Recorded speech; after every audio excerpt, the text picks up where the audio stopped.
Welcome to the Beasts of the NFC East podcast. I am your host, Sean Gnitzcavich, with my co-host, Jeremy Goode. The NFL draft has just ended, and because the NFL draft just ended, everybody feels like they're winners, maybe some more than others. But Jeremy Goode, what is good?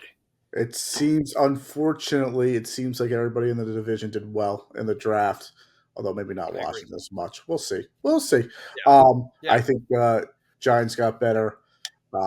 I think the Eagles got better too, got good value too with some of their picks. It's a little tough when you're drafting last in every round, just in general. Like no joke intended, because you can hardly move up, and you're just always trying to trade up. So value wise, I thought good for the Eagles.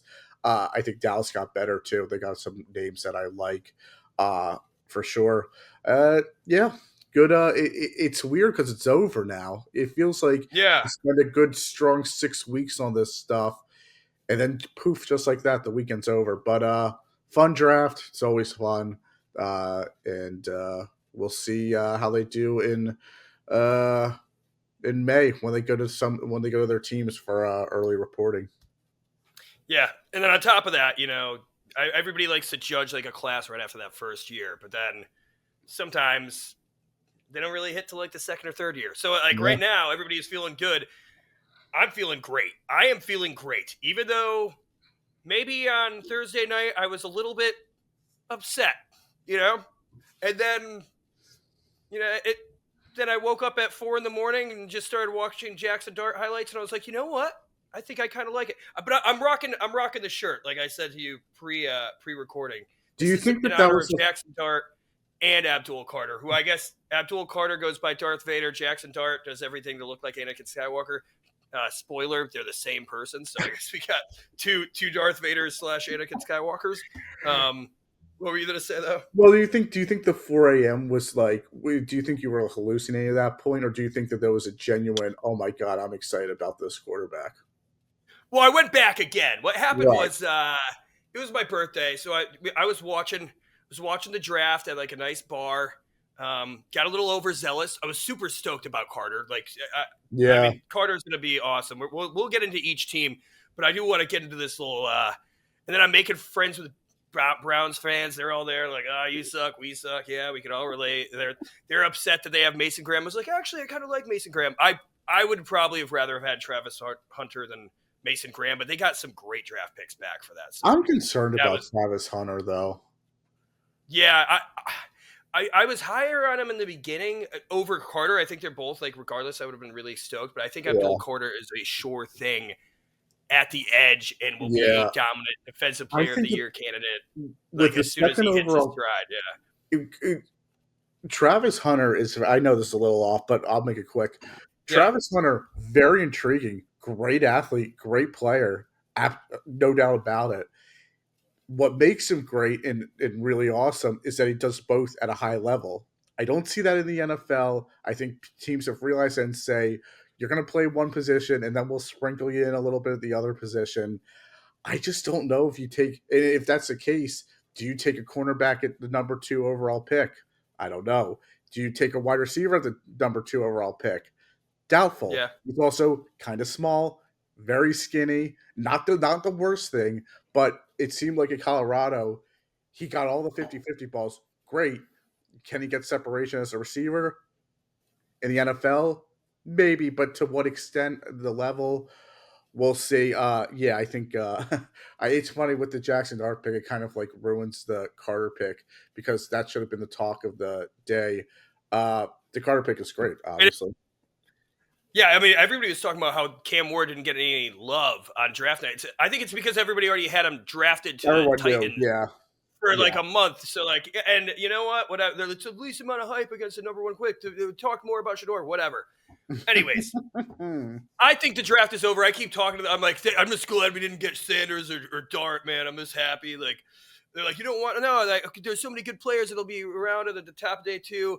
And then I'm like, just, partying, celebrating, soaking it in. And then the Browns fans like, the Giants just traded up. They just traded up. And they spoil it. I could look on that. Like, they already are showing videos of Jackson Dart before they announce the pick. Yeah. I'm over there. I start saying some pretty bad things. And One thing that I did, which I've never done, I just kept on throwing my phone at my head from like 4 feet away. I don't know why. And like my friend's girlfriend was like, "Does he do that a lot?" Like, no, I've never. I don't even know where that came from. Jackson Dart brought it into me. But you know what? That's funny. After the dust settled, after emotions were settled, I'm excited. And I've watched a lot about Jackson Dart. It's crazy because like the Giants, I feel like were linked to everybody. Yeah, there was people who linked the Giants to Jackson Dart, but like all of the private workouts with Shador, all the private workouts with Jalen Milroe, with even Kyle McCord, Eagles quarterback. That's exciting. Tyler Shuck and Jackson Dart, I feel like was not as he was just kind of like lost in the mix. So they did a good job of keeping it hidden.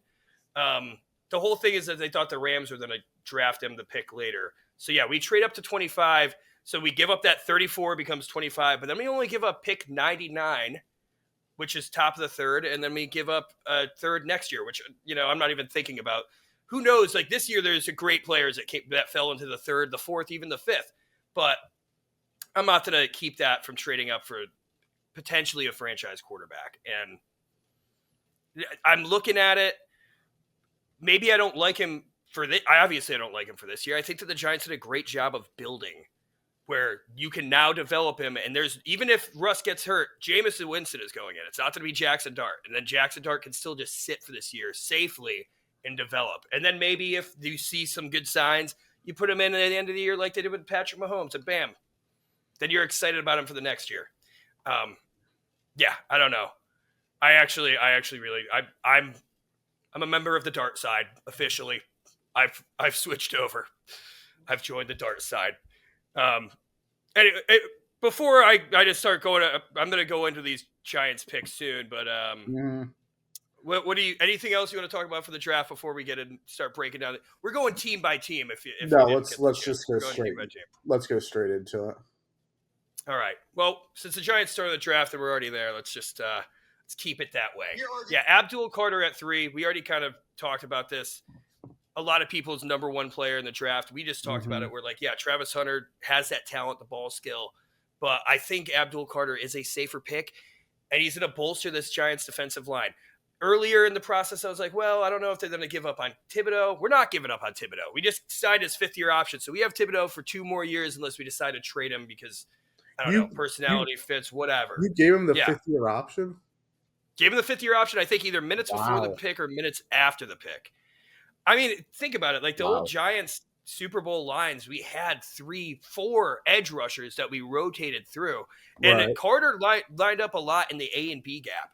And sometimes he did have that simulator pressure where he dropped back into coverage too. Like there's a lot of ways where we can use Abdul Carter as a chess piece year 1 and have all 3, Burns, Thibodeau, Dex, and Parsons all on the field at once. Hey, there might even be a way that we have Darius Alexander, Dex, Burns, Thibodeau, and Abdul Carter maybe dropping back to be a linebacker and still offer pass rush. Because, I mean, this is his first year as a pure edge where he was just lined up on the edge, and he did amazing.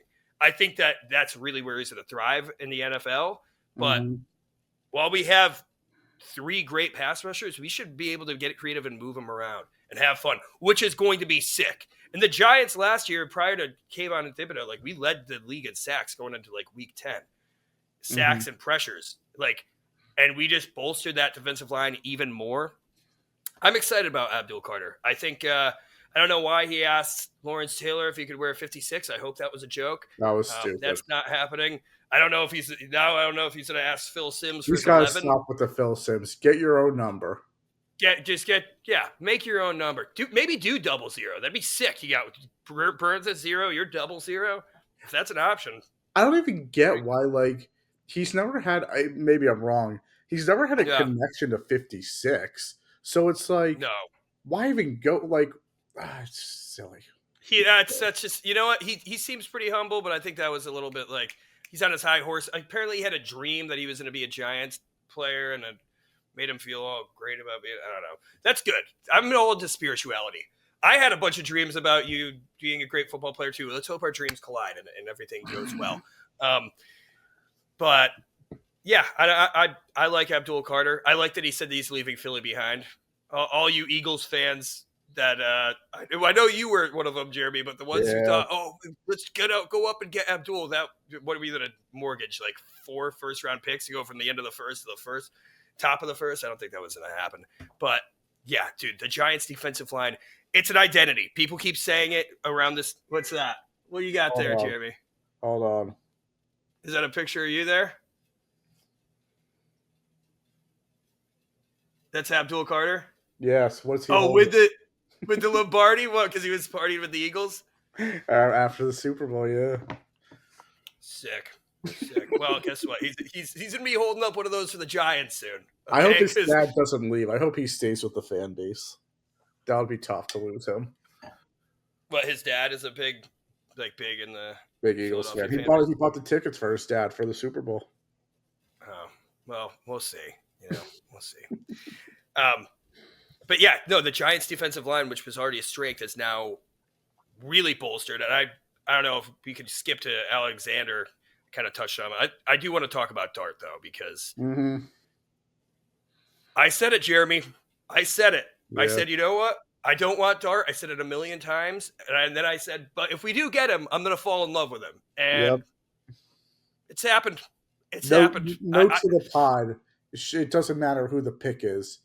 Sean will eventually fall in love with them. It might take a little longer time, but it's a matter of time, nonetheless. This feels a lot better than Daniel Jones, because Daniel Jones, I think he would have probably well, I don't know. I guess the Commanders wanted him. That regardless, he was the wrong pick, because it doesn't matter. Like, some people like to be, oh, well, if we don't get quarterback in the first round, let's get him in the second round just to get a quarterback. And that's not, because that's just still a waste of a pick. There's so many good players in the second round. But if that guy is your guy, which it seems like Jackson Dart is the guy, and they seemed so giddy to trade up to get him, and they wanted to make sure they got him, and they got him. They got him, and I think a lot of people did like Jackson Dart. I mean, looking at him, I think it started slowly coming out that he might be better than Shedeur, higher than Shedeur in people's boards. I think that turned out to be very, very true. And it's not just his personality. There's a video of him when he walked into the building. He holds the door for his whole family. And I've had 3 texts from people do you see how he held the door for the family? Yeah, he seems like a good guy. He really does.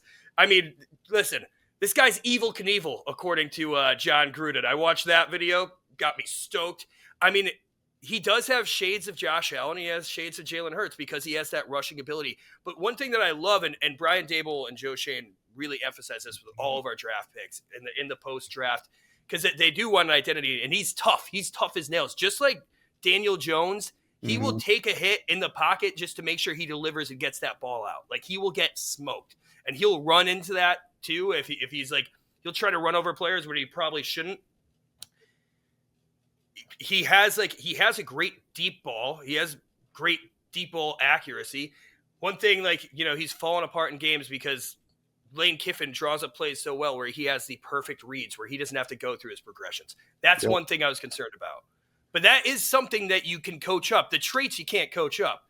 He will always be a better athlete than Shedeur Sanders. I think he'll always have a better deep ball than Shedeur Sanders. Shedeur Sanders might have this accuracy, whatever. But, I mean, Jackson Dart was also a pretty damn accurate quarterback. I mean, I'm even looking at this in the PFFs. But, yeah. And his depth of target, too, was deep.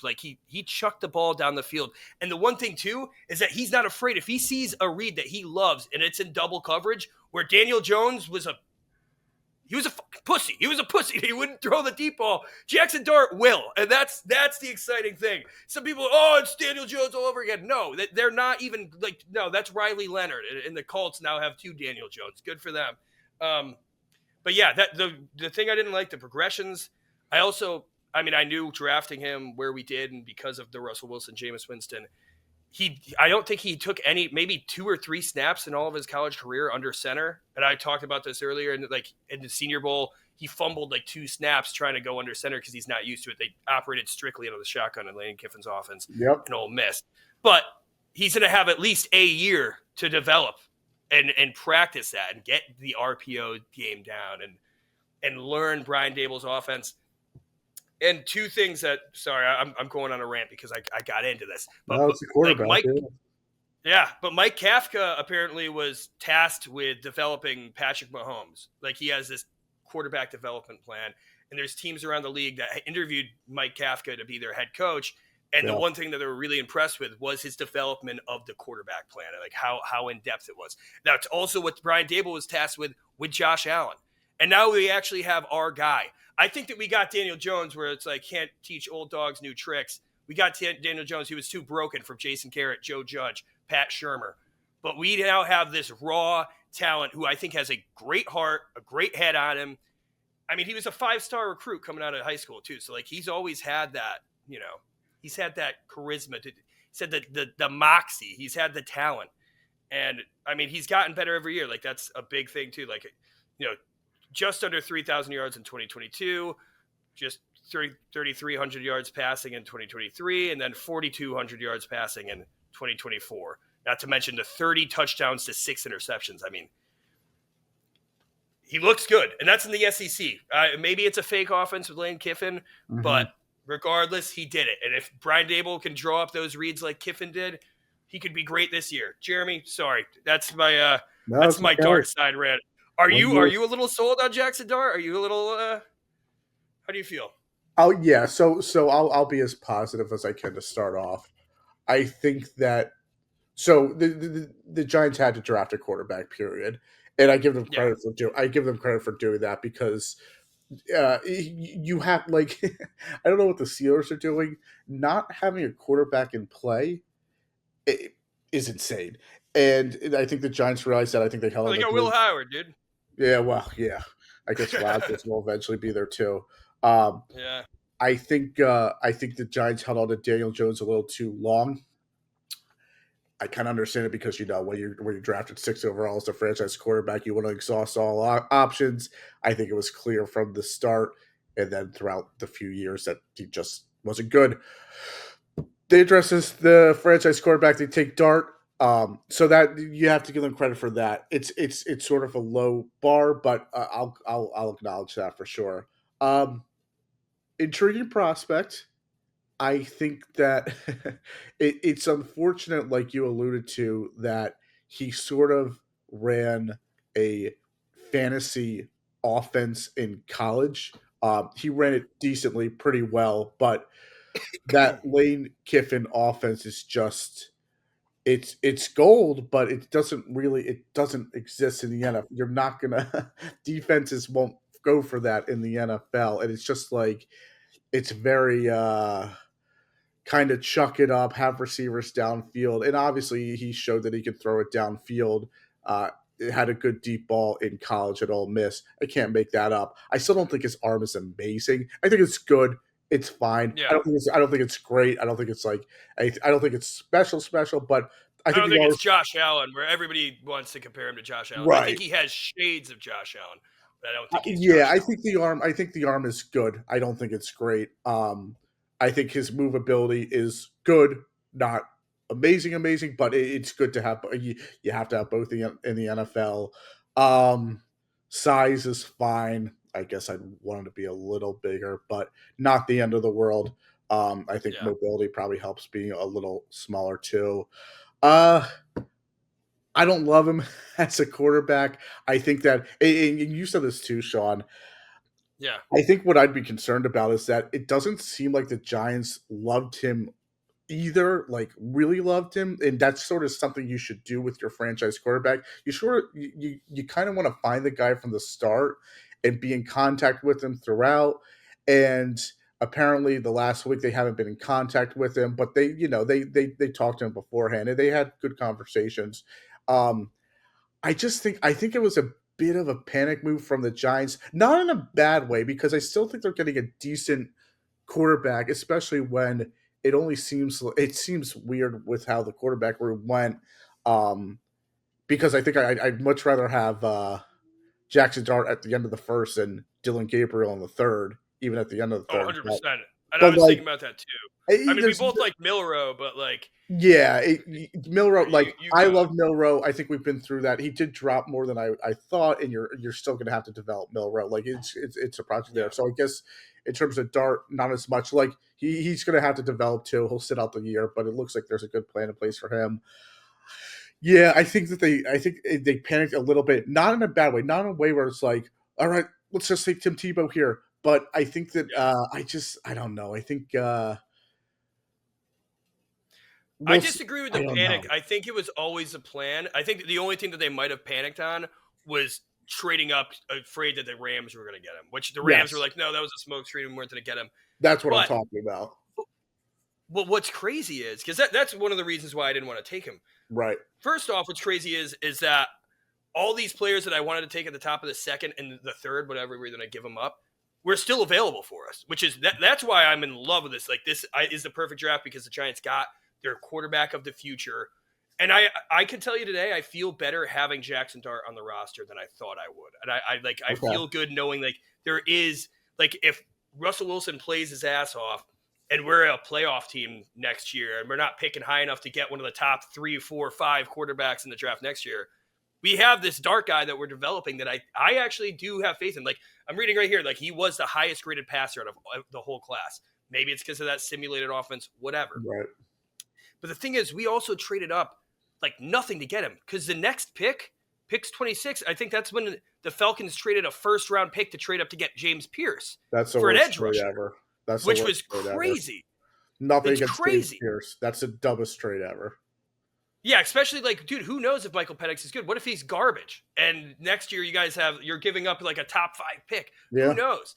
But we give up 99 and next year's third. 99, not even our first third-round pick, our late third-round pick, which that drunk guy predicted on Busted with the Boys. I don't know if you saw that video, but he like detailed the entire trade. Yeah, it's okay. I mean, a lot of people were kind of assuming this. I was drinking at the bar earlier that day. I had 2 people tell me that. I was like, maybe I will take off my shirt because I'm sick of hearing people's opinions. That's why I have a podcast, so I can just talk to you and then just read the comments, you know?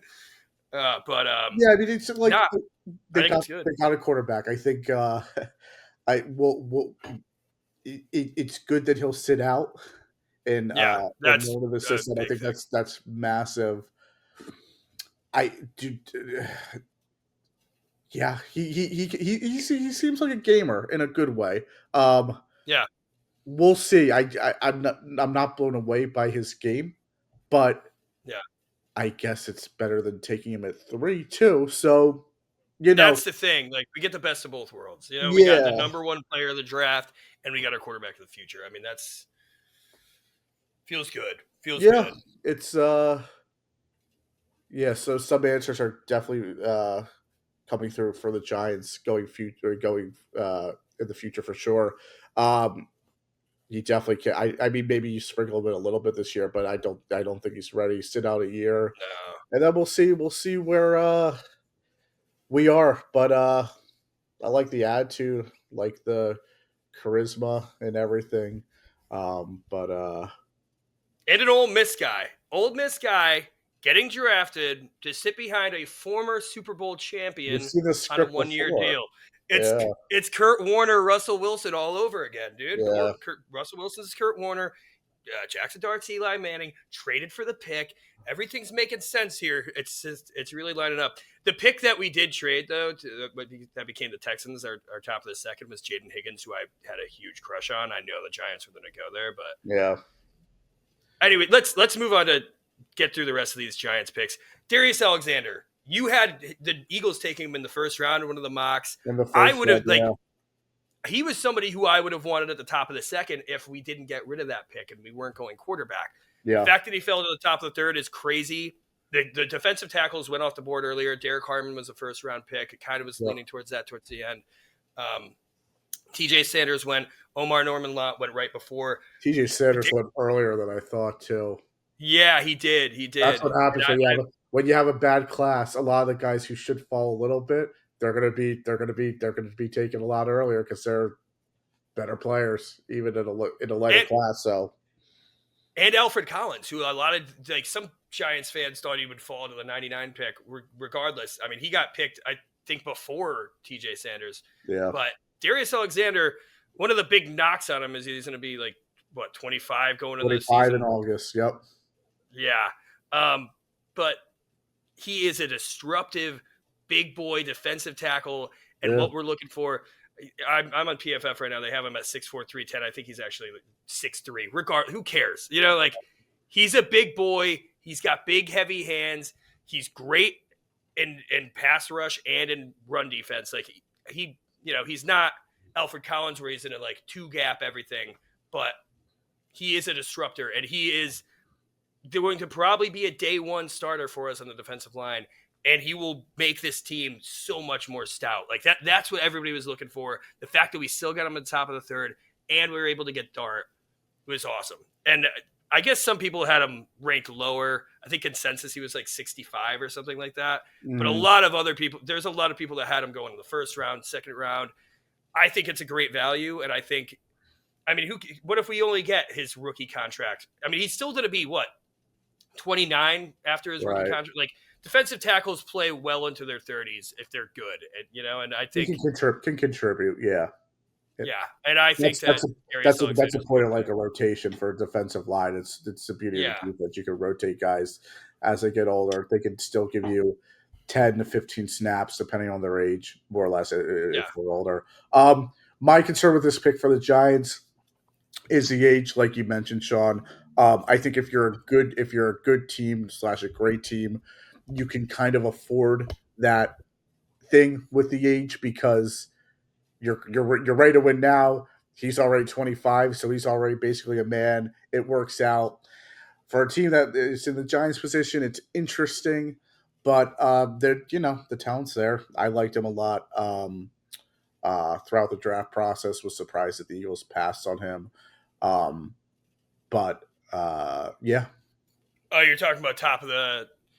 I think you were the pick ahead of us. I thought he was going to you too. Yeah, I thought that they'd take him, but they had a few other ideas that looked like that worked out too. But if you're the Giants, I mean, if you're a bad team and you draft early rounds for that draft, it's very helpful. It allows you to get guys in those situations as your third draft pick opposed to that would have been the Eagles' second draft pick. So it's interesting in that component, and it's definitely helpful for the Giants. Interesting pick.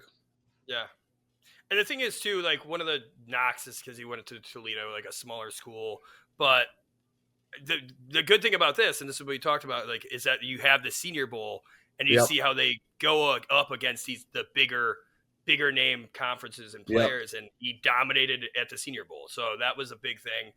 Also, I know the Cowboys will get into Tyler Booker, talked about like his will to kill people and make them like not like playing football and don't train from their eyes. Well, guess what? Darius Alexander pretty much did the same thing to make the offensive tackle. So I want to see their Tyler Booker's trying to make the love go out of Darius Alexander's eyes. Right. Darius Alexander is trying to make him cry to his coach, and because I just think it's funny because everybody says like, "Oh, I'm a killer. I like to watch the love for football drain from their eyes." Right. And then Darius Alexander, same thing. So he's tough, dude. He's going to be a beast. A lot of people actually compare him to Leonard Williams. I feel like body wise, he's kind of similar to Leonard Williams. Obviously, Leonard Williams was like the third overall pick, so like Darius Alexander isn't exactly that, but he has that skill set to be that disruptive and be that good of a player. I think for the Giants, should be able to get to the quarterback. Yep. Yeah, and I think he has Pro Bowl upside. Dare I say all Pro upside? I think it's within like. Wow. There's a chance that I think so, dude. I really do. Like I think he has that. I mean, like you had him going in the first. If you have a defensive tackle with those kind of like warts on him, being Toledo, being 24, you even were interested in him. That was early on. I think he was more of a as it was going on. I think it was more of the 55 to 65 range during the draft. But yeah, I mean he's talented. There's intrigue. I think all pro aspirations is a bit high, but it's definitely high. No, I'm just saying like I think it's within his range of outcomes. Okay. I'm not predicting it, but it's within the range of outcomes. All right. You can clip it. You can 3 years if Darius Alexander's off the team and he's garbage. Clip it. Clip it. Oh, that's funny.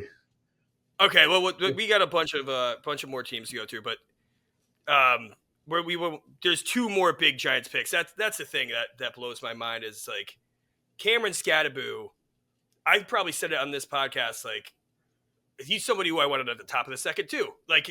I wanted a lot of people in the second round, but he's somebody, especially like right after the season when he took on Texas all by himself and just like dominated and everything as a thrower, as a pass catcher, as just a hard-nosed running back. The fact that he falls to us at the top of the fourth, we take him at pick 105. Oh my gosh. Oh my god! I put on the film right before he got drafted. Like I had like my birthday cake, and I was like, I hope that we get Cam Scatterbo or Marcus and Bo. And guess what? We got both of them. Because Marcus and Bo is on the board. I was thinking about getting him at the top of the third, top of the fourth. We'll get to him later. But Scatterbo, man, he is one of the coolest players in this draft. I feel like everybody in the entire league, even with the Eagles having Saquon, probably had a little bit of a draft crush on Cam Scatterbo because he's a sick player. He can do it all. He freaking runs into telephone poles with his shoulder pads on. Did you see that?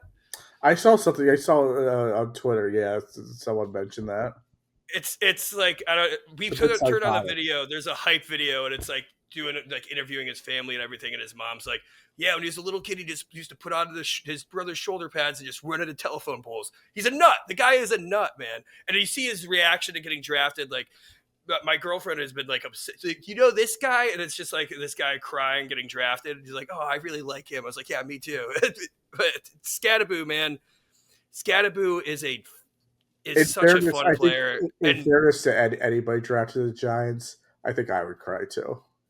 Oh, yeah, cry happy tears, dude. It's a good organization. Yeah. No, Cam Scatterbo is so sick though, and he's such a good pairing with Tyrone Tracy. Like that, I wanted kind of one of those like bowling ball, hard nosed back, get those short yardage.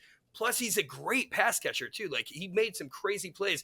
I saw all these like one handed catches. He has great hands. He's just a baller, man. He is just a baller. I'm pulling up his stats too. Like let's see. Yeah, 1,700 rushing yards, 5.8 yards per carry. He got a lot better this year. And yeah, maybe he has a little bit of tread on him, but like, who cares? He's going to be a complimentary back. You got Tyrone Tracy, who's a lot more explosive, but in the hard nose, get that short yardage down. That's Cam Scatterbo. That's where you plug him in. It's a great 1-2 punch. Jeremy, how do you feel about Cam Scatterbo? I like Cam. I think that I think where his true value of the NFL is catching out of the backfield, like you mentioned. I think that's where he could be a difference maker. Running out of the backfield with the ball, I think in the NFL might be a little hard at 5'9". I get that he's a powerhouse. I see it, totally understand. Short yardage, sure. I think when it's not short yardage, it's hard to see him have a role, but maybe the mix up style of play and stuff with Tracy. He's a good player. He just go down though. Dude, his balance, that's the thing. Like, yeah, he'll probably be met at the line of scrimmage with like 3 people because he's not that fast. But he's explosive and he has great balance contact. And he'll just have like 4 or 5 people. There's this one play that I was watching where I think every single member of the defense tried tackling him at one point. And he's like in this pile of like 6 guys and it just runs right through. Like he's fun, man. I think at bare minimum you just need a little more speed for the NFL, and I think that's going to be. I think NFL defenses too are like they're going to be beefed up. They're like this is the next level for Cam, but he's. I think that he obviously was played different against Texas. Who had great NFL caliber players like we were saying, Alfred Collins was a run stopper. They had no answers. No answers. For him at all, and it took the game like they were just confused at a certain point. Age, he's a little bit up there. I could get over that. I could get over the age thing. It's not awful for a running back because running backs retire early anyway, so it doesn't really matter there. Like you mentioned though too, a lot of tread on the tires. Good thing in my opinion because it showed that at Sacramento State he was productive. And 2 years at Arizona State, productive too. Not the best thing for running backs coming into the NFL, but if he can contribute a little bit for a few years, see what you can get, not awful. But I think as a pass catcher, I think because what they always say about running backs catching the ball, they can control getting hit on those plays, but for most of the time, especially if they're near the sideline. If they need to use the sideline as a tackler, they can jump out. They can also brace for hits more after catching the ball because hopefully there's more spacing with the defense. They're not just running into a defensive line where they're all trying to hit him at different points at different angles. That's where I think the value will be for him, and to not give him too much of a load in either way. Balance it with Tracy. Yeah. I don't know. I agree. I don't think Tracy's a premier feature one. It's interesting that they went back-to-back years drafting running backs. They're different. They have talent. Both later picks, though, too. And Tracy, obviously, I think Tracy could be an RB1. I think he looked good last year taking that load. I think Cam Skattebo could be an RB1 too, like a full load. I mean, I think he can, dude. A lot of people compare him to James Conner, and which is ironic. He was actually picked in the same pick as James Conner too. Oh, interesting. Yeah, I mean, James Conner is this story is great. Obviously, what he overcame, but also in the NFL, how he found his role as just a power back. In Pittsburgh, he did well, and then Arizona. Oh my God! Especially in terms of touchdowns, his role in getting into the end zone and finding just his role as just a power back. Good for him. If he became Connor that way too, that would be awesome. I just think he's small and he doesn't have enough speed. And I think the NFL is just a little different in terms of defense. They're ready for that kind of stuff. A lot of tread on the tires. Not bad because he needed that to get to this point and to show off and to show that experience. They'll have to balance him. And I think that 1-2 compliment maybe with Tracy could be the best option for him. Yeah, really. I think it is. I think that's. And then obviously, like the NFL didn't view him as high, fall into the 4th round like he did. But the way he played in college, like he looked like somebody that you would maybe feel comfortable taking to the top of the 2nd. Like obviously the speed, that's what he didn't run at the combine. Right. But he had a really good vertical and long jump, I believe. Like his explosion is there. Like you could tell his strength. And yeah, he's short, but hey, so is Maurice Jones-Drew. They're good. There's these powerful, bowling ball backs in the league. I mean, hey, I love Skattebo though. I'm so stoked about him, and the telephone thing's good. But we gotta go quick. I think there's one more marquee player because Marcus Bowe is somebody that we've talked about in our top 20 prospects. So it's cool. There's a lot of top 20 prospects that were drafted to our division. But yeah, Marcus and Bowe. A lot of people had him at the top of the 3rd. I thought the Giants could go there at the top of the 3rd.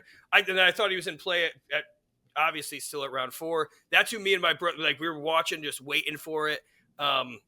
Marcus and Bowe played tackle at Purdue, originally played right tackle at Purdue, also played right guard, played with Tyrone Tracy Jr. at Purdue. So I wonder if maybe even he was on the Giants' radar from when they were scouting Tracy last year. I'm sure he was. He's athletic. He's a little bit. He lacks the power in the ass, but he's got great footwork. That's what it makes up for. And he has pretty good upper body strength as well. Mm-hmm. I've said it on a different podcast. He grew up loving Derrick Rose and like modeled his footwork game after Derrick Rose as a tackle. That just goes to show how athletic he is. Yeah. But I think where he translates to is guard. And one of the things that I love about this too is the Giants are actually pretty deep right now at guard and at tackle, where he doesn't have to play this year at all and he can develop. And then maybe if we don't go through injuries, maybe he could fit in at guard, maybe he could fit in at tackle. Some people even think that he could play center if John Michael Schmitz doesn't pan out. We could see. I mean, like we said, we saw that happen with Beebe last year. I just think this was, first off, like great fit because he can play all along the line. I mean, top of the 5th, a player that I think a lot of people think could be a contributor and a good blocker. He's better in run defense than he is in pass defense, and that kind of attributes to his footwork and his ability to attack. There's a lot of times where he gets overwhelmed by like big bull rushers, power rushers, but speed rushers he actually handles pretty well because he can match them with his feet. So like, you get a guy like Donovan Ezeraku, who's more of a speed rusher for the Cowboys. I think he could actually hold up on tackle against that edge. But yeah, I'm super stoked about Marcus and Bowe. He's awesome. Jeremy, what are you thinking? Yeah, what comes to the one comment I'll make on this, I think probably defines the pick perfectly. Medical red shirts very much a concern for sure. It's a risky pick for the Giants, but in the 5th round, I like the risk. I like the. I think if it doesn't work out, not the worst thing ever, and if it does, you can have a little player for the next however many years. So I like it. I think that is a low risk, high reward kind of thing. And obviously, Oh, 100%. the medicals are very concerning from what it sounds like. I didn't see anything about that actually, because that was one of the things that they talked about, like why he slipped was the Yeah, medicals.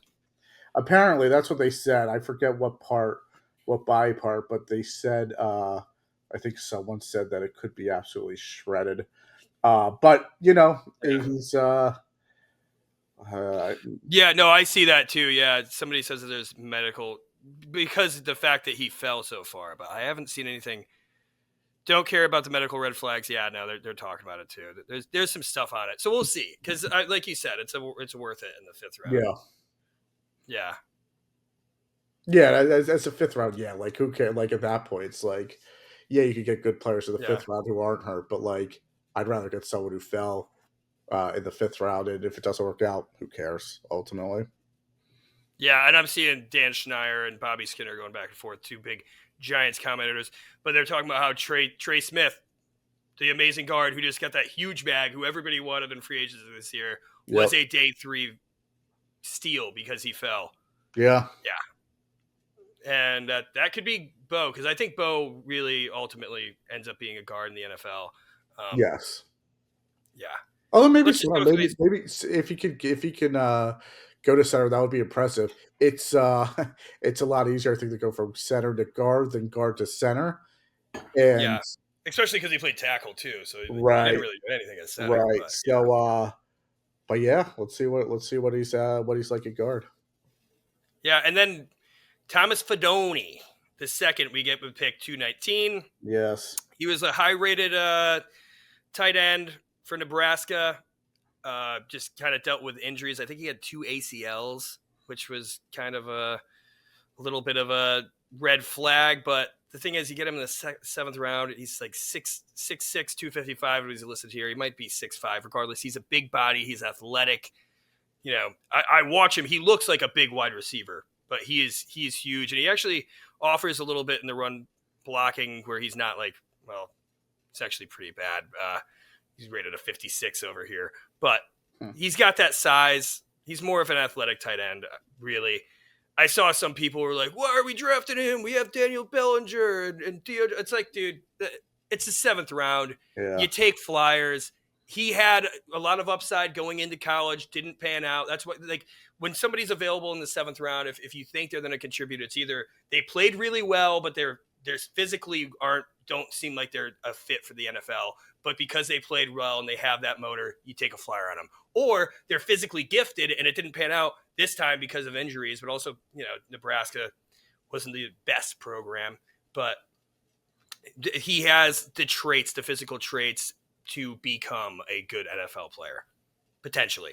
And the same thing with Corey Black, who I guess wasn't invited to the combine, but I think it is pro day ran a 4.3. He's the cornerback out of Oklahoma State. Top 30 visit with the Giants. Another top 30 visit with the Giants. There's a lot of them. Again, it's pretty obvious. I thought we were going to take him in the 7th round if he was available because he was somebody the Giants had a lot of interest in. Yeah, I guess he dropped a few interceptions, but who cares? He also made a few interceptions. He seemed to be pretty solid. He's not really good in the run defense. 7th round pick, but yeah, he had 3 interceptions last year too. So he dropped 2, whatever. He doesn't catch everything that goes into his hands, but he gets his hands on the ball. He had 13 forced incompletions too, which is tied for 13th among all cornerbacks with 350 snaps. So that's pretty good in the 7th round. And I think he's somebody who has the athletic traits that can develop. And guess what? He's like our 4th, 5th cornerback too on the roster. So it's, when you get into those 7th round players, I think he's a guy with good upside. Anything you want to comment on that, Jeremy, before we move on? Not much on those 2 picks, honestly. I think kind of cut candidates just from where they're selected, but they can find their way on practice squads with the Giants, and I think tight ends you can find anywhere in the draft. So maybe that guy develops as a 7th rounder. Yeah, it's possible, and I think a good player out of Nebraska. They said some good things. Or Corey Black too. Corey Black and the tight end. Like I think, both of them. And I think I'd rather do that. I'd rather bet on traits and see if we can develop them, especially like Nebraska. It's not like they're pumping out the best tight ends every single year. Like we'll see if maybe with some coaching, NFL coaching, he could be better.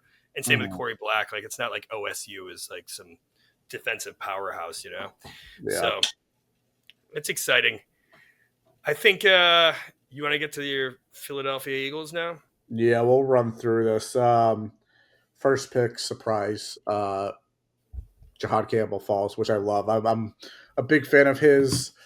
Alabama graduate myself, so I like Campbell a lot. I think he's similar to a Zach Bond, and I think the Eagles said, we like Zach Bond. We should have another kind of Zach Bond who's younger, who probably is a little better at getting to the quarterback. But what I like about Campbell is just his hybrid ability and his ability to play on the line if he wants to, delayed blitzes out of the linebacker position. His coverage is good. He's fast. He's to the ball. He can make turnovers. I think it's a very good pick and a surprise pick because I'm surprised that he fell to 31. Just an exciting pick for a team that needs to rebuild on defense, wants to keep the speed identity there.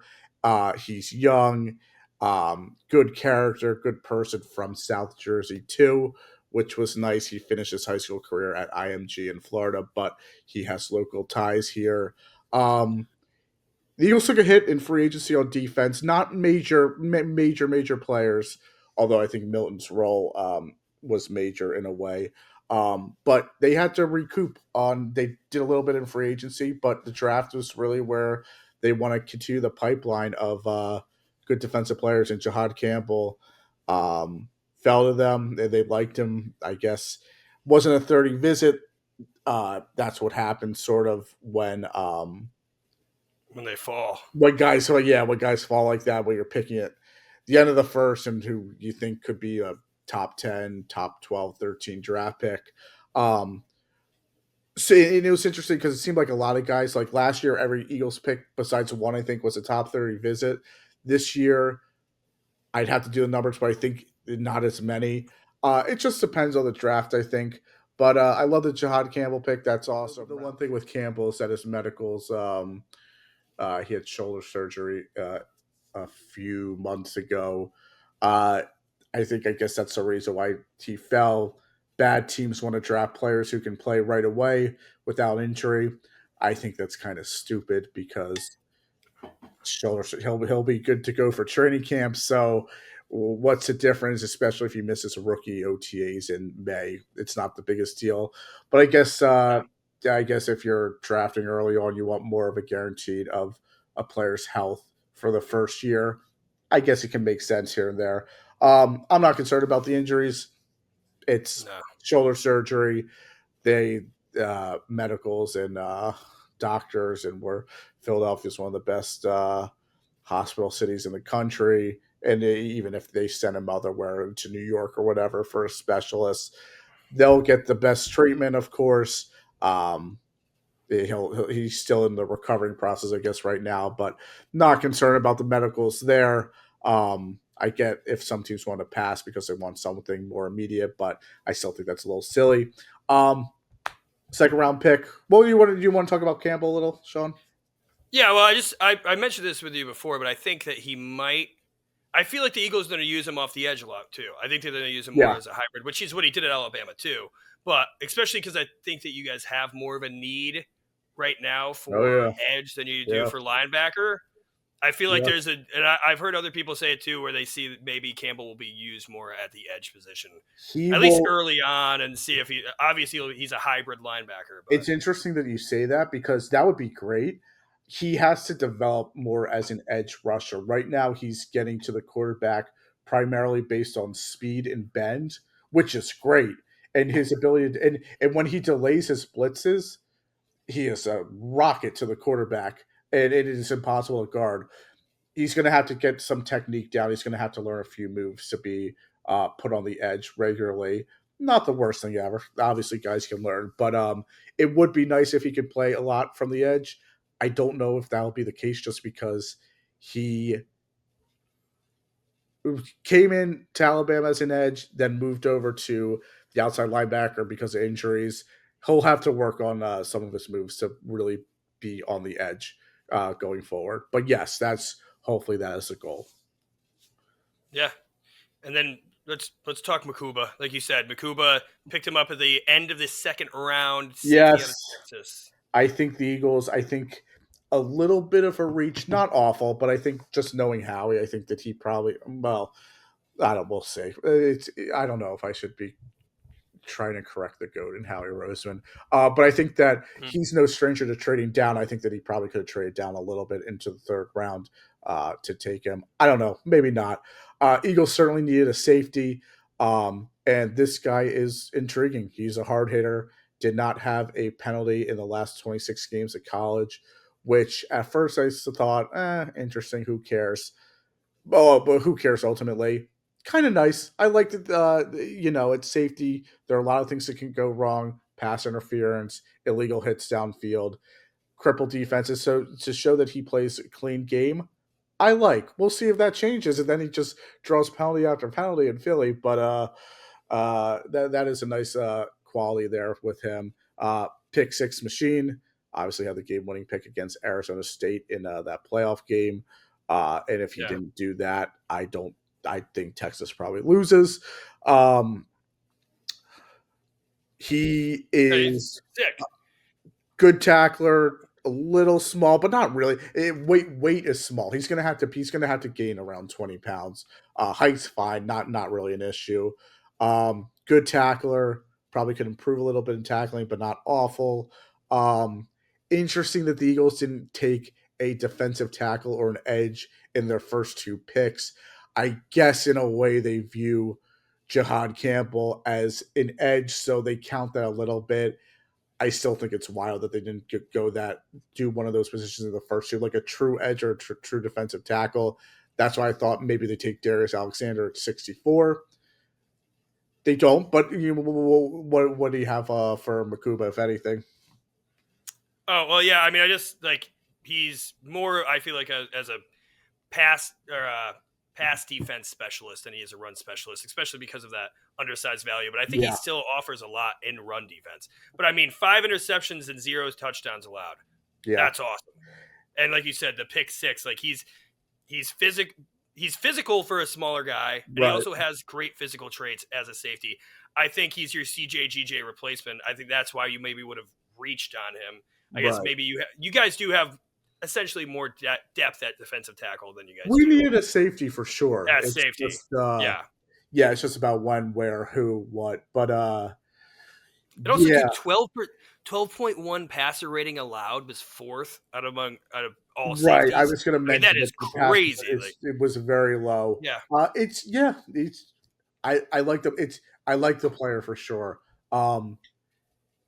He's probably going to have to step into the fire from week 1. I think I would assume he's the starter unless they pull out and go out and get Justin Simmons and they don't lose a comp pick for that. And at this point, I guess if they sign him in May, they wouldn't lose a comp pick for him. I don't know. It sounds like now the Eagles are going to lose a comp pick for the Azeez Ojulari signing, which is a little unfortunate. We'll see there. I like the player. Yeah, I like the player. The NFL is more physical and bigger though, so he's gonna have to he'll have to brace for that. Ultimately, that's going to be the biggest difference for him, just going up against some of these bigger guys and in efforts in tackling. But yeah. Yeah, good luck trying to tackle Cam Scadaboo when he bursts through. Yeah, if he's all the field, if he's all the way down the field with just Makuba to beat or to go after, uh, Giants are in great hands there. And I the mean, Eagles I think have a there's lot. some highlights from that game with Yeah, Makuba missing maybe. tackles on Especially out of Scat. the passing game for that game. Yeah, Yeah, totally. Next pick, Eagles take Ty Robinson, defensive tackle out of Nebraska. A little older. I think he just turned 23, or maybe he's just yeah, turning 24. I don't know. A little older. Uh, but this guy, he is a physical freak. I think the Eagles are really looking at athletic guys. All these guys, all the picks that the Eagles took had very high RAS scores. Jahad Campbell was 9.88. Makubas was in the fives, but at safety, I don't think RAS. I don't think you need a high score for like safeties, wide receivers, running backs. It's a yeah, little different. But, uh, yeah, Ty Robinson, another high RAS score. I think he was like 9.9. He yeah. is a big athletic freak at Nebraska. He was a pre-med major, so smart, which I love. I think that's good to have. Um, Yeah. Under your belt. Spoke really well, a really good press conference after he was drafted. Can get to the quarterback, which I like. Um, just really big and has good speed for his size at Nebraska where he played. Yeah, 4.86 40. I mean, that's sub Yeah, five. Darius Alexander he ran like a 4.96, so yeah, a whole 0.1 second faster for Ty Robinson. But he's a little smaller. He's only 288 is what he measured into the combine. That might have yes. been So lighter for the combine to get those speed and everything. I think his size is 6'5", but his weight is a Yeah, little down. So it's he's an interesting player to see. On the defensive line in college because he's so big but like so slender, I guess, for the position. Maybe he'll have to bulk up a little bit in the NFL. I think that he plays immediately and has a pretty big role for this team who lost Milton Williams, and they'll have to replace mm-hmm. him. Again, a little older, not something the Eagles love to do. Not great as a whole. I think you can get away with it because he'll contribute right away, and your team is already pretty loaded as is. Traded end of the third round into the fourth to get him.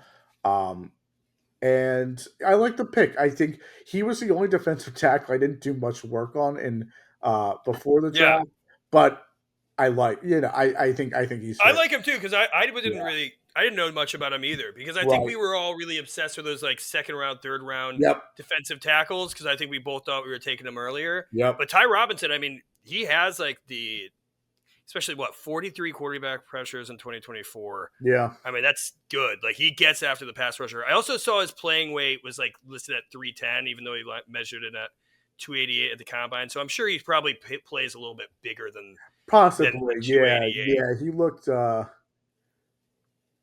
310 maybe he yeah interesting he apparently he's really polite really cool guy from just a press conference but apparently his coaches Terrence Knighton who played at Temple nicknamed Pot Mm-hmm. Rose who was also in the NFL was his defensive line coach at Nebraska, and he goes, "This guy has a lot of nasty in him. Like he'll get in some fights in training camp, which I kind of don't love because I don't like when the team is fighting with each other during the summer. That's what bad teams do. But I do like the nastiness. I like that he has an edge to him when it doesn't look like he does. And at the end, after football, he wants to be a pediatrician or a children's doctor. So that's kind of nice. Good for him. Yeah. Hopefully it he doesn't. Hopefully he loves football and doesn't get bored with it early on and quits. We've had that before with draft picks. It's so A when firefighter. you, Yeah. Danny Watkins. So Yeah. when it's always funny when teams ask like, "Do you love football?" That really is such an important question because Oh yeah. you need these guys to stay. Like it's very important. But I love the Darius pick. Tony is already a rapper, dude. Already Yeah, out of the league in I saw 4 years. that. I saw that. I think doesn't he have a sexual assault thing going on now too? He's got a bunch of things going on. He's just not really a good guy. I mean, I remember, and that's why I do like watching the players' press conferences. I Yeah. remember watching his and be like, "Holy crap, this guy is an idiot." He was funny to watch, dude. But dude, he was crazy. And then like Yeah. mini camps, his cleats don't fit. Oh, my feet are two different sizes. Like, Oh, I why are you remember that. doing Yeah. it? All this, and I'm like, whatever. But no, it all showed up. Everything Well, showed to up. give All of the issues showed up. not to hype too much on Kadarius Toney. I remember Yeah, his 2020 season in Florida with that offense with Pitts and Kyle Trask. Uh, yeah, he was amazing. so I yeah. so No, he looked sick. I understood why the Giants liked him so much. It's kind of wild that I guess he forgot how to catch in the NFL. But Yeah, yeah, he was awesome in Florida. So yeah. Yeah, um, well, speaking of Florida, Mac McWilliams out of Central Florida was there your you fifth go. pick at 145. He is someone who I don't know how to feel about him. I think he's apparently a man on man goddess in coverage, which is great. He used the Senior Bowl to his advantage, where he was pretty much lights out in coverage, which is awesome. He's 5'10. He's a little smaller. I assume that he will be a slot cornerback candidate. The Eagles love to find slot cornerbacks. I would rather just get someone who's 6 foot, 6'1", that you can put on the outside. Obviously, I guess it's tough to find in the fifth round. He's a talented player. He's developed over his college career. I think he started at UAB and was just awful there and somehow glowed up and was able to go to Central Florida. And he's played well the last few years in coverage there. Um, Again, he's played the outside there, which is awesome. I don't see that translating to the NFL. We'll see. Maybe here or there, but it'll be tough. Um, but his man coverage is great, and that's that seems like a lost art. It seems like a lot of cornerbacks these days aren't as strong in man coverage, maybe, and just Yeah, just guys rely on zone a lot. So to get that late in the draft, intriguing. We'll see. I wish that he were a little bigger. It's okay. Um, any thoughts on that, Sean? With yeah. Matt I also McWilliams? saw he is good in man coverage, like better than most, but he's also like excels in zone coverage just based on these PFF stats that I'm looking Yeah, at. It doesn't look like he gets to handle his hands on the ball that often. I think it's just what 2 career interceptions in 3 seasons. right. So, but he also only allowed 133 yards and 2 touchdowns last season. So Okay. pretty good, and an opposing passing rating of 69.3. So I mean, not bad for a fifth rounder guy. And like, it's UCF plays good teams. It's not like UCF is playing a bunch of schlubs. TCU, Colorado, Florida, Arizona, Iowa State, who had some really good. Actually, I'm looking at that. That was like his worst graded game was against Iowa State, who had 2 really good wide receivers get drafted this year. So that kind of makes sense. Yeah. Probably was going up against Jaden Higgins, which might not have been the best. Jaden Higgins, who's They had some six hands on that six three, team. six Yeah. five. Yeah. Yeah, you'd hope at 5'10" too that because of his size that he could, obviously it's great he's in man, but you'd hope that that means that he could also be decent in zone coverage as well. Next pick, Eagles make fifth round. Uh, his first name I is think it's pronounced Smile. Smile. Yes, Yeah.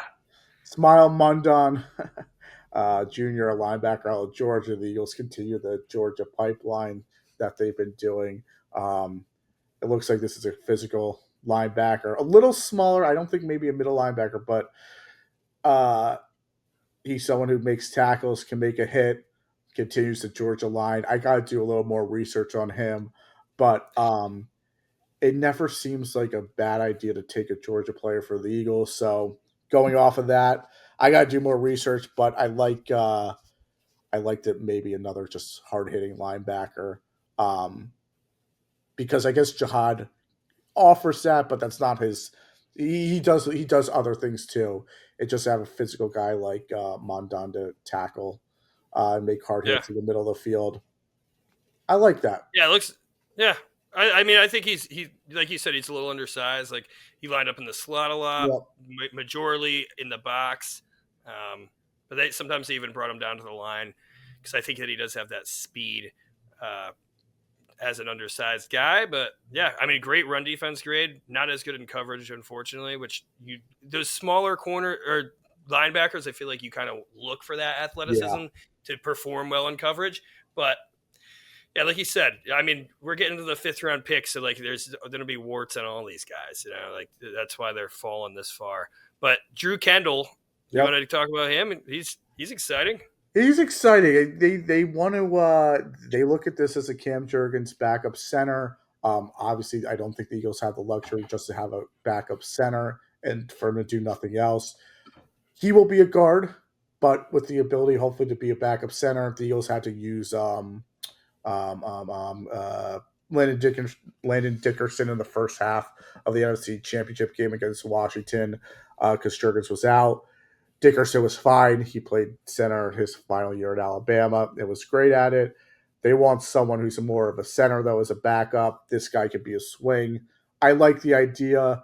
Do I think he makes a team in a busy offensive line room? I don't know.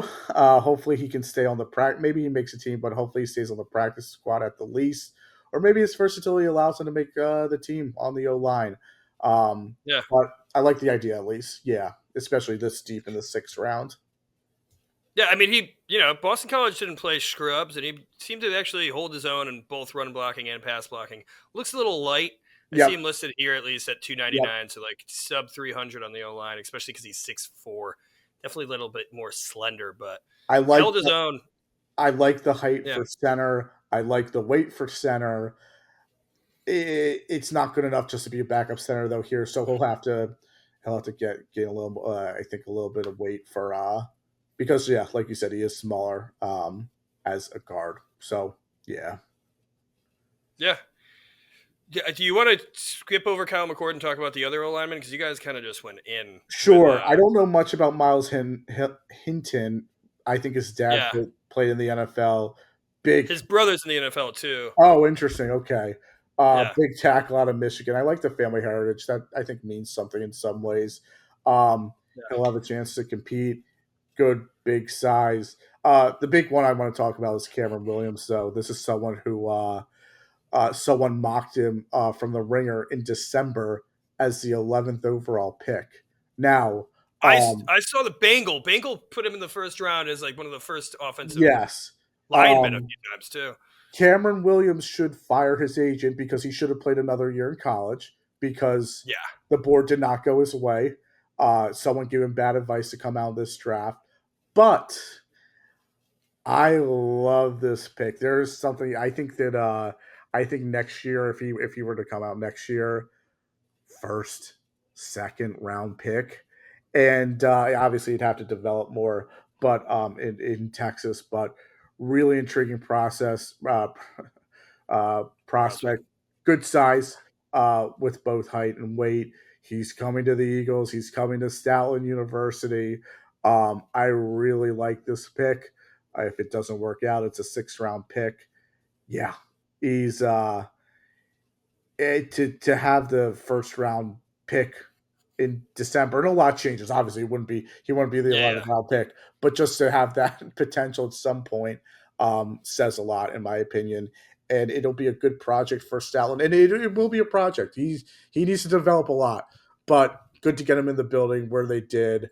And I saw him even in this draft. I saw him going in like the end of 3rd, 4th round. So good idea. Yeah, he's somebody that I was like, when you see his name on the board, and he's been a prospect that I think a lot of people like. I thought he was gonna be awesome. Well, he gets to be behind Lane Johnson for 2-3 years. Maybe. Yeah, who knows? Not the worst thing. Last pick 2, Antoine Powell Ryland, 16 sacks at Virginia Tech as an edge. The Eagles labeled him as an outside linebacker, which is interesting. He has smaller arms, but his RAS score was a 9.8, I think, and he had 16 sacks at Virginia Tech. I don't know why he was available in the 6th. I'm not saying he's a star and should have been a first or second rounder. I think that what he is smaller arms, I guess, but really interesting prospect out of the 6th round. The problem with the Eagles is that they took 10 draft picks. They don't have 10 spots for this team. They're going to hope they're going to have some of these guys go to the practice squad. Hopefully, some don't get taken. They drafted Dylan McMahon, the center out of NC State last year in the 7th round. They didn't keep him. They wanted him on the practice squad. And then I think maybe the Panthers took him right away after, which sucked. Yeah. Hopefully, they can hold on to some of these guys because they don't have 10 spots. But a lot of good ideas, a lot of interesting players they brought in. Good draft. Yeah, and with Pal Ryland, 16 sacks to get it to 209 pick. Wow. And he was good the year before too. So I think the last 2 years he's had 25 and a half sacks. So we'll see. Smaller arms. I get it. But you know. Well, that's what we were talking about. You get a late round player. He has the production, but he doesn't really have the size. So that's why he falls, and you see if that could be something. Yep. Kyle McCord, you want to? I mean, that's probably a big pick. You guys got him 6th round, 183. Yes. First of your 6th round picks that you kind of got in a row. So I think kind of a priority. Yeah, I think the Eagles might have taken Shedeur if the Browns didn't jump them with that pick, which I would have liked a lot. McCord, I think, is the best prospect quarterback from the 4th round on. Not including Shedeur Sanders because maybe I'm missing someone, but I guess I'm saying McCord is a very interesting prospect again in the 6th round. Showed a lot of good talent last year at Syracuse. They threw the ball basically every play, which I love. If I want a quarterback to get comfortable, throwing the ball virtually 80% of the time, great. Philly guy went to the prep. Again, love the Philly ties. He'll have a chance to fight for the 3rd draft position, quarterback position on the team between Dorian Thompson Robinson, or is it Robinson? No, Thompson Robinson. Yeah. ETR. It should be a good battle. Both quarterbacks, I think, would be a good 3rd. And Tanner McKee, right? Well, Tanner I think Tanner already has a backup position. Fair. But I think both quarterbacks definitely could be their 3rd quarterback, emergency quarterback. A lot to like about McCord. Obviously, went to the 6th round for reasons, but you'll have to coach him up. I like the idea. He's an intriguing quarterback from the season he had last year, and how it seems like he really found himself since his Ohio State days and really excelled in the ACC at Syracuse. So good story for him at 181. I like the idea for the Eagles. Yeah, me too. Anything else on the Eagles overall before we maybe switch gears to the Dallas Cowboys? No, we can go to the Cowboys. All right. I think both of us before this kind of outlined the Cowboys had a really good draft. They got great value in a lot of places, maybe reached in one area, but who cares? It seems like a good pick.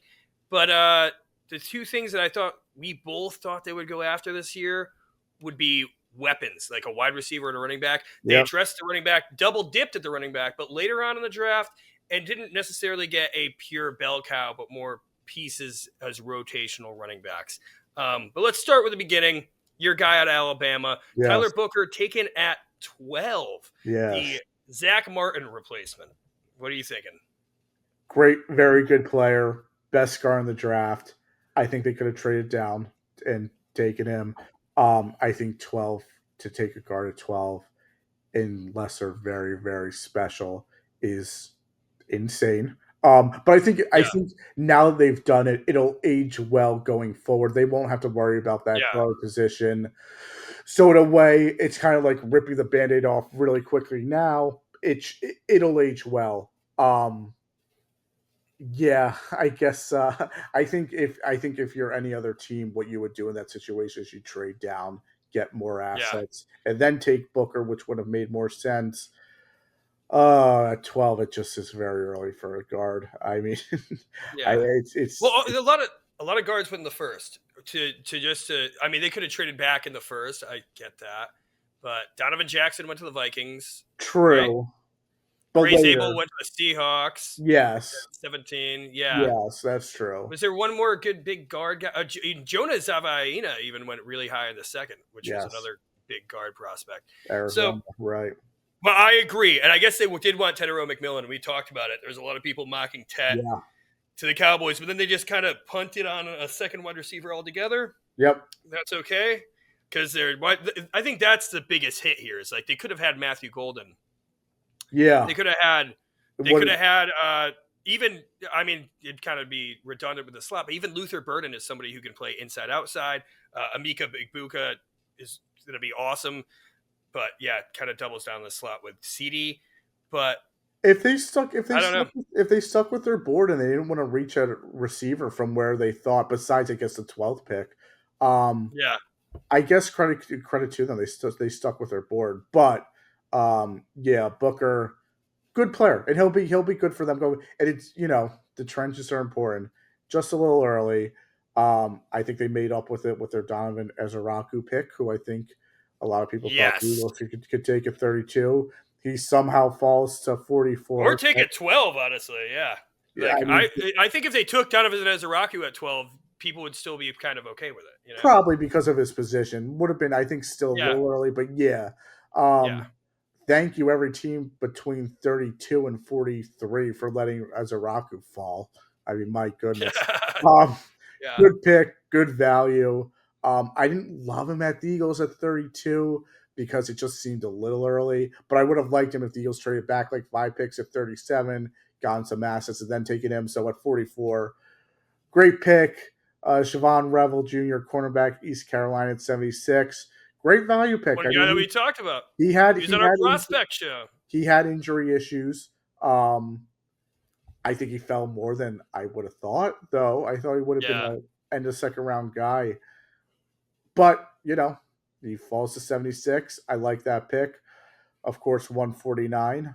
They draft Jaden Blue, who I liked a lot. I'll be very clear.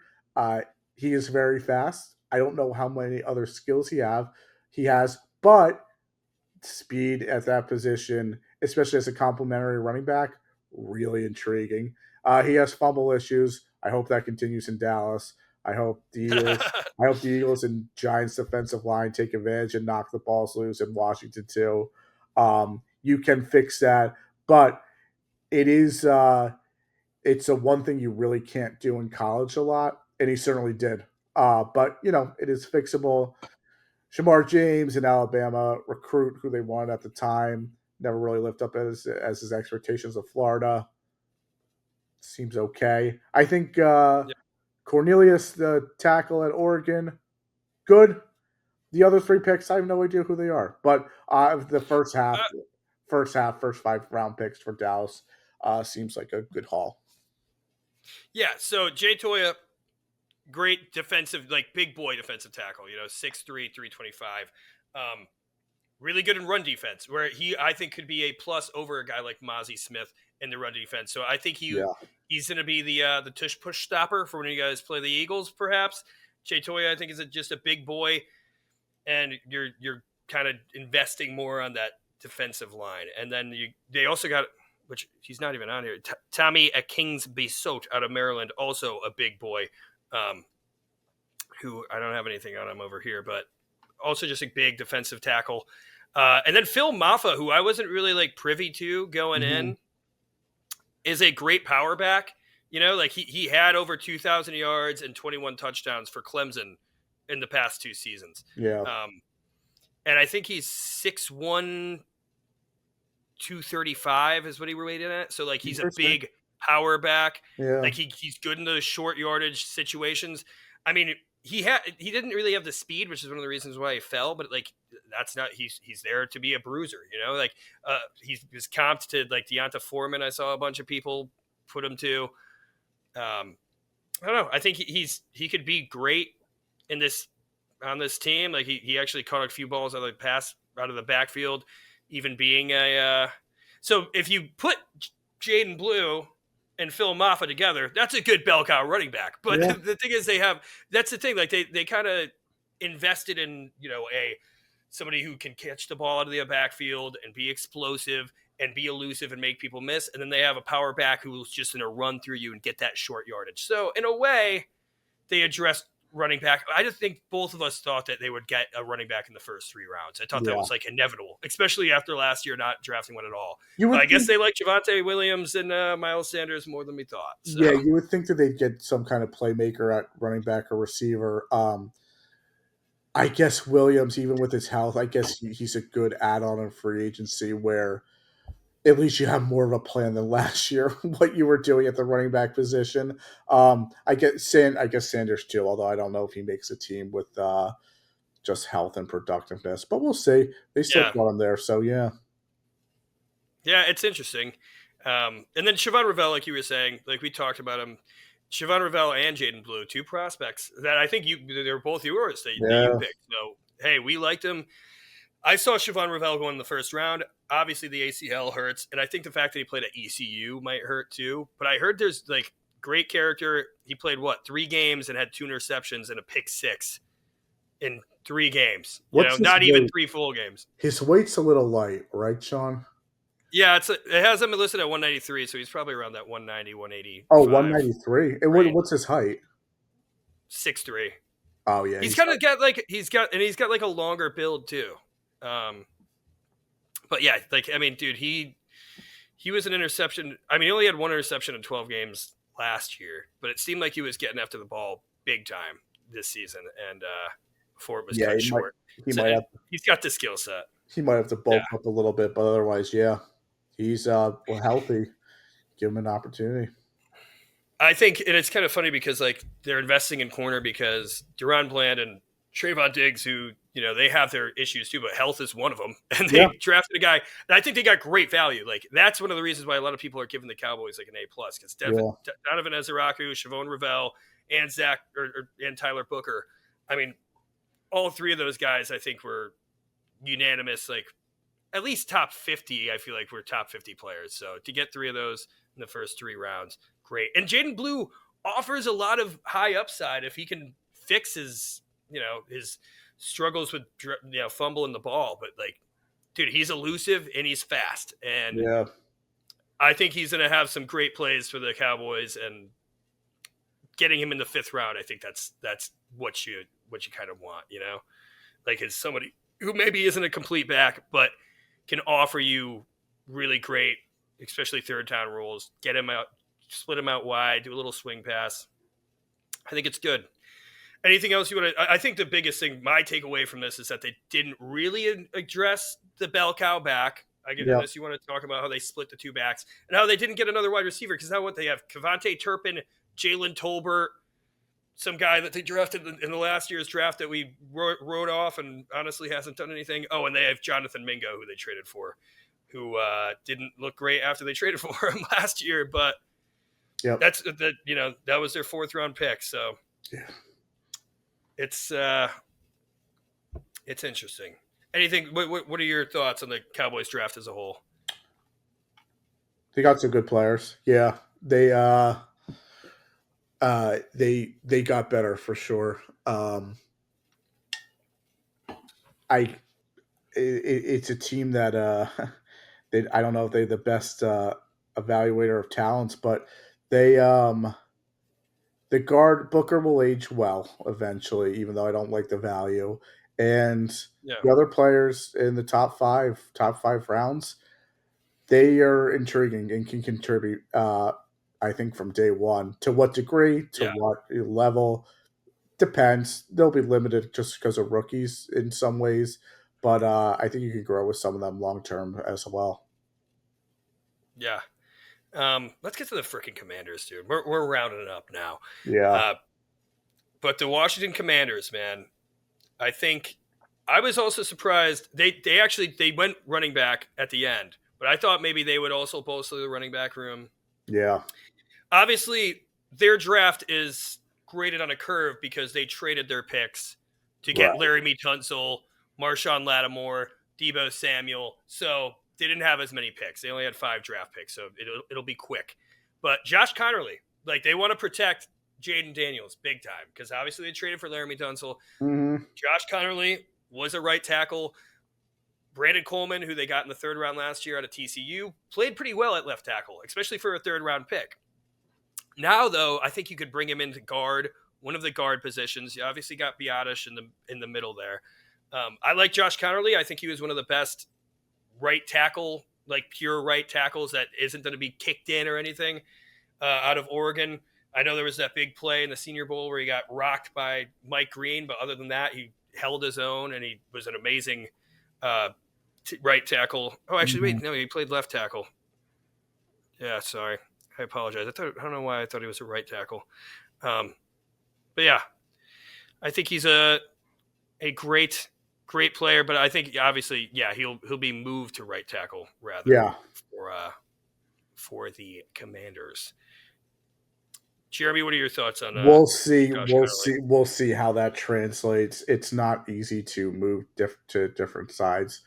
Offensive line as a guard, as an offensive tackle, it's not easy.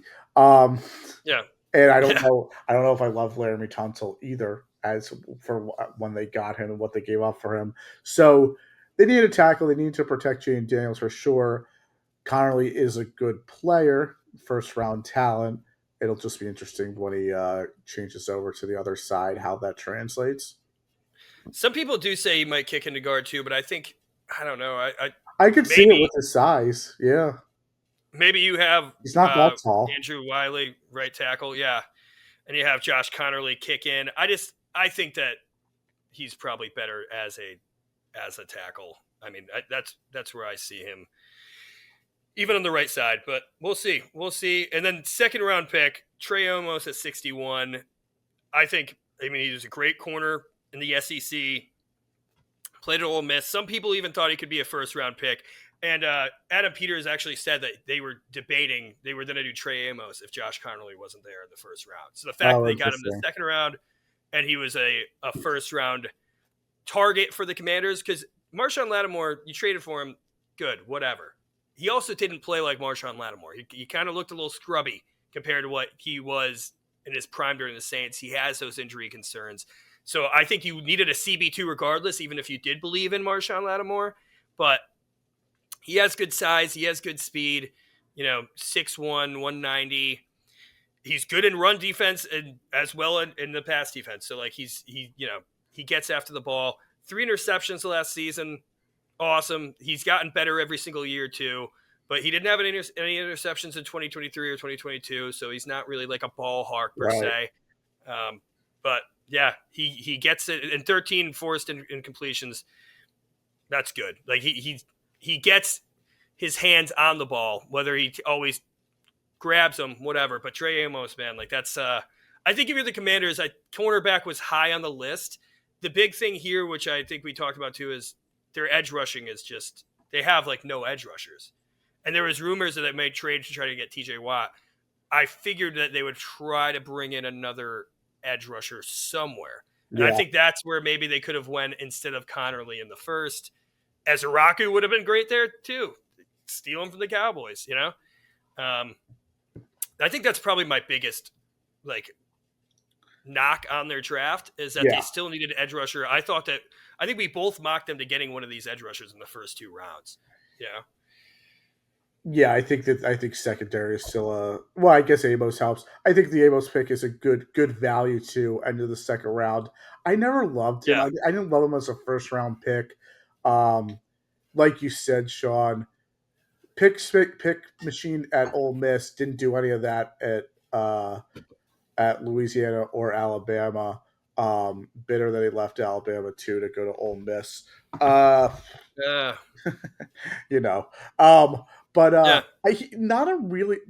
like a sexy kind of pick for round 1 or a sexy kind of like cornerback, but he's definitely very talented. And at 61, I do like the value a lot there. So and a 2nd run for someone like Trey Amos. Yeah, I like that pick for sure. Even though Connerly, I'm not as sold on. Jalen Lane, I like the receiver out of Virginia Tech. Yeah, didn't have that much production, to be honest. That was the one thing. Like, a lot of people liked him because of his athleticism. Yep. I know Virginia Tech didn't have the best quarterback. Yeah. I could not tell you His anything production about was low. their 6th or 7th round pick. But this was not about the draft for Washington. They really went out in the offseason and bought their team. We've had strong opinions on if that was a good idea. Very ballsy, and you give them credit because they went after it. But will it add up? We'll see. Connor Lee's good. If they move to guard, yeah, I could see it with his size. I like the Amos pick with the value, and Lane is intriguing as a receiver. Yeah, Ja'Cory Krosky Merritt. So where was his first school? I'm trying to remember. I think it was like UNLV, right? Let me see, because it was the team that he played. He only played one game. What college is that? Is that UNLV? I don't know. Ja'Cory Krosky Merritt, though, only played one game this year because of transferring. But he has these home run hitting ability. Some people are like, ooh, Austin Eckler better watch out. Well, we'll see. I mean, he had 1,200 yards the year prior in 12 games, 17 rushing touchdowns. He's an explosive runner. And then the one game that he got to play, he had 106 yards, averaged 8.2 yards per carry, had a touchdown. He had 51 yards after contact in that one game he got to play this year. I guess it was a transfer thing. I think it was UNLV. I don't know exactly. But a lot of people actually love Ja'Cory Krosky Merritt. But I think the reason why he goes in the 7th, too, is because he played one game this year, and he played at a small program the year prior. Yeah. But has home run hitting ability. I don't think he's really challenging for Austin Eckler's job right now, but I think he does fit. Throw him in there and try to get those home run plays every once in a while. And then Kane Madrano, actually, I saw that a lot of people thought he was kind of similar to Frankie Louvu as a prospect, as somebody who could be a pass rusher at linebacker. And since they're so stacked at linebacker, obviously they don't really need him this year anyways. So, but he's that was that 6th round pick? Yeah. So like we've said with our other 6th, 7th round picks, you don't really care that much about him. Jalen Lane, I think could be good, but I don't with Debo and Terry McLaurin and even Luke McCaffrey, who they got at the end of the 3rd last year. We'll see. I guess it's more just competition for that Luke McCaffrey wide receiver 3 role, you know? Yeah. Kind of taking over for De'Ami Brown. But man, yeah, what do you think about the Commanders overall?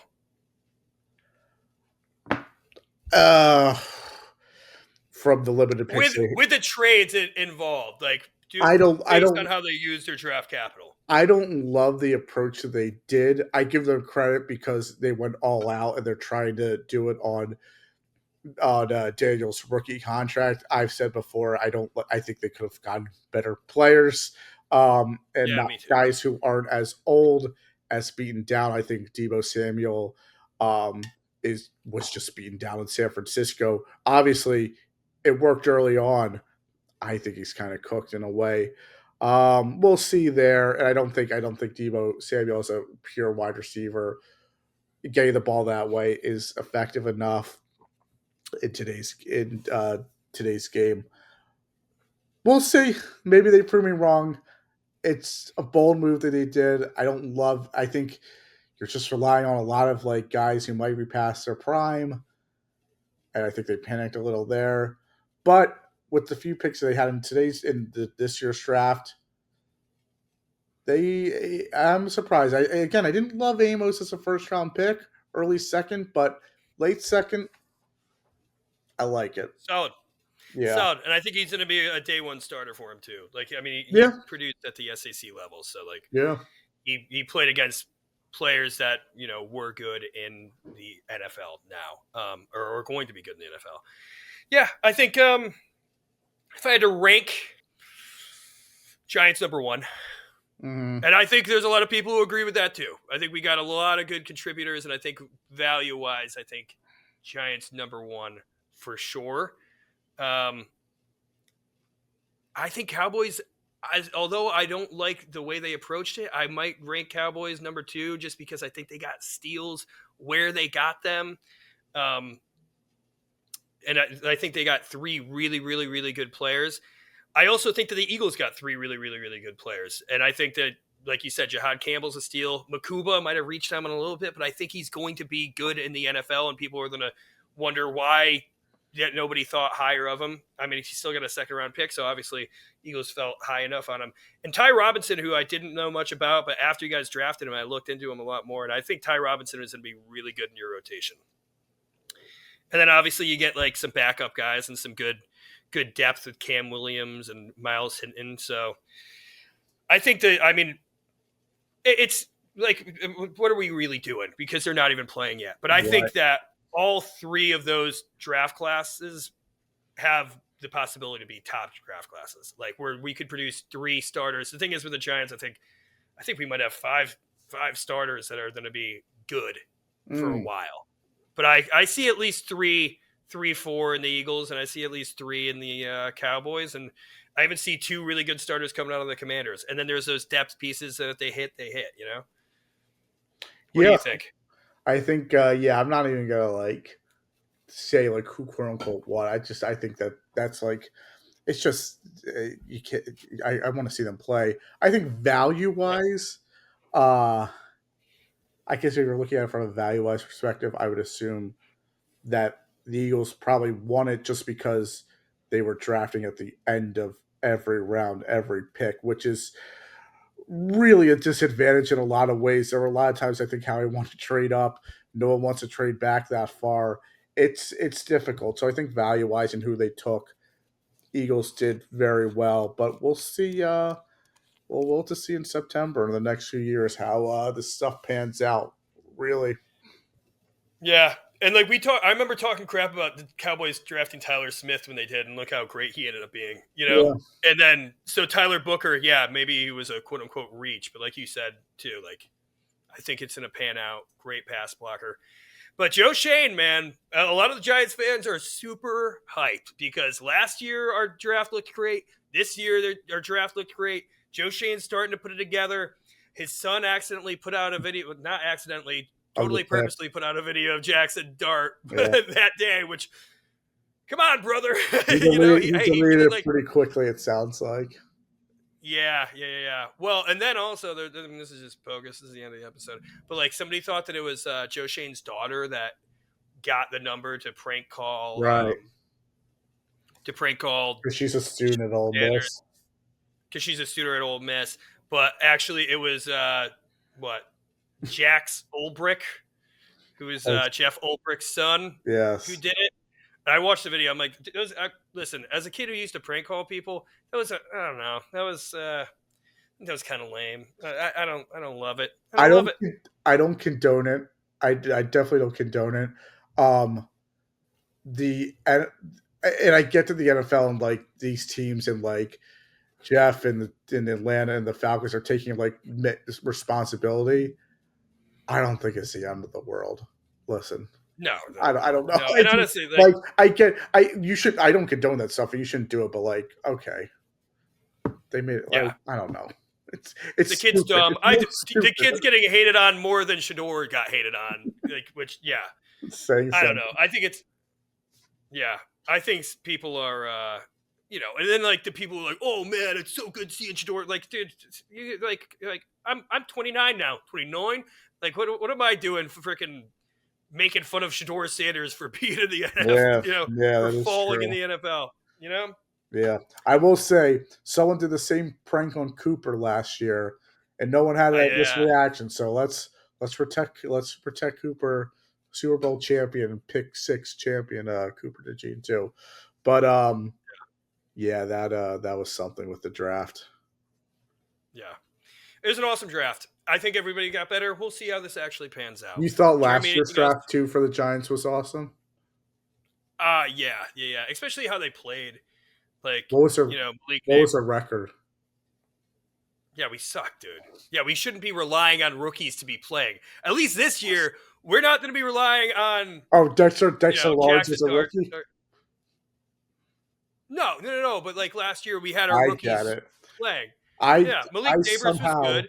I've gone down the rabbit hole too much on Twitter where I'm seeing all these Giants fans and they're all saying, "Oh, slam dunk draft." It's so funny. It'll be something. We'll see. Yeah, it'll be some cursed franchise, and we'll see them complain about some of these picks in September. So I love it. Yeah. I don't think so. I think we're going to win this. Yeah, we won last year's draft. We're going to win this year's draft. Nice. We're turning the franchise around. It's going to change. Next year, I hope I'm not as excited about the draft because we have like a pick in like the low 20s because of how great we did. We'll see in the top 10 again next year. We'll see, Jeremy. We'll see. Anyways, I'm glad you guys keep winning these drafts because you're always picking 4. No, it was good draft for all teams, although maybe not as much for. I guess it's hard to identify Washington with their own draft compared to like the whole offseason sort of was a one thing for them. But yeah, it's teams got better. Yeah, teams got better. I mean, they definitely didn't get worse. Well, maybe. I don't know. We'll see. Some teams did, but I don't think not in our division. I guess they didn't get worse, but like didn't do. They could have gotten better than they did. Yeah. I mean, this is an opportunity for teams to really add players for free, essentially. Yeah. Without a cost, and take it as you will. So. Yeah, we'll see if Tyler Shuck ends up turning the Saints around. So. Yeah. I liked him. We'll see. Now I'm a dark guy, though. Welcome to the dark side. Anyways, for the piece of the NFC East. Yeah, to make you feel better, it's not just dark. Shuck stinks too. And he's 50. Yeah. Half of 50, but yeah. Okay. A little over than half. Oh, that's great. My franchise quarterback's already 25 coming in. Awesome. Yeah, 26. It's going to be 26, I think. Oh. Yeah. In September. Anyways, we're the Beasts of the NFC East. We'll catch you next time. Peace.